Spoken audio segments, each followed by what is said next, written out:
So in the last couple of days, a friend of mine came up from Rome with a rental car, and we drove around doing all the things that you can't do around here without a car, like going to the shops down in Narni Scalo. And we bought lots of things that I've been needing to pick up, and none of them very expensive or large or exciting, but just sort of practical things, you know.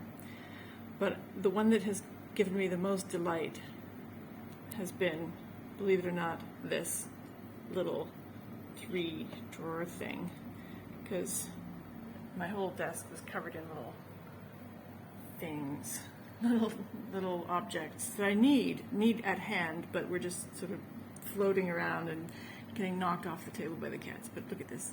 I'm just amusing myself by going, ooh, look, I've got a drawer. I can open and close it. Ooh, I feel like Eeyore with his little jar with a dead balloon in it. Pencils. Oh boy, pencils.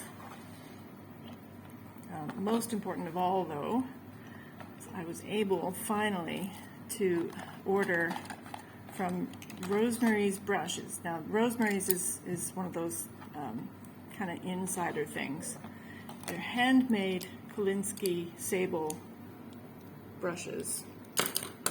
Kolinsky sable means they're a Russian thing, a Siberian thing like a pine marten or a weasel, and the long guard hairs on the end of their tails have been used for centuries to make the very, very best painting brushes.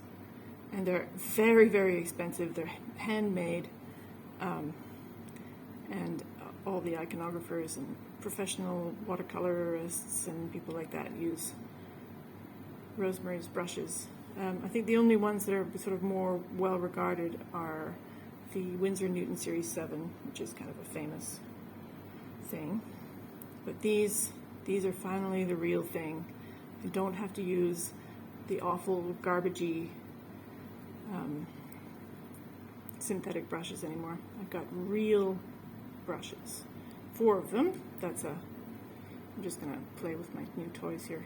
That's a 12, an 8,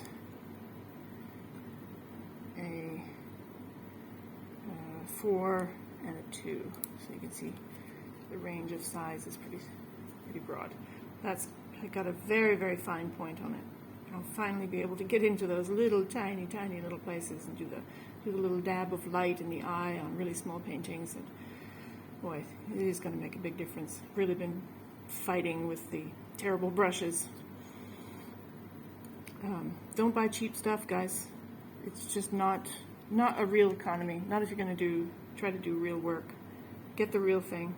And all the professional artists I've ever known talk about Rosemary's. She's a UK lady who started the business in her dining room table and now makes brushes and sends them all over the world. I'm very pleased. I was very excited.